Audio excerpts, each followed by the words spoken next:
Guys, നമ്മുടെ തക്കിരി ആദ്യമായിട്ട് പിടിച്ചെണീറ്റ് നിൽക്കുക കേട്ടോ. അതോ പിടിച്ചെണീറ്റ് നിൽക്കുവാണ്. എന്റെ കാലെ പിടിച്ചിട്ട് ഇങ്ങനെ എണീറ്റ് നിൽക്കുവാണ് ആദ്യമായിട്ട്. അതിന്റെ സന്തോഷമല്ലോ അവള് കാണുന്നേ.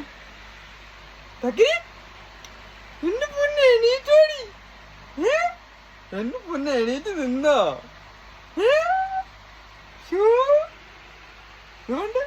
ഓ, ഭയങ്കര ഒരു എന്താ പറയാ, എനിക്ക് ഭയങ്കര സന്തോഷം തോന്നുന്നു കേട്ടോ. ആദ്യമായിട്ട് അവളെ എണീറ്റ് എന്റെ കാലെ പിടിച്ച് നല്ല എണീറ്റാണ് കേട്ടോ.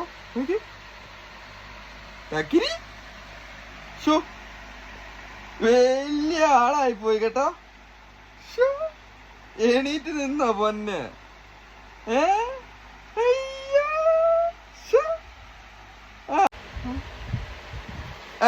അങ്ങനെ എന്റെ പൊന്നെ, അങ്ങനെ ആദ്യമായിട്ട് എണീറ്റ് നിന്ന്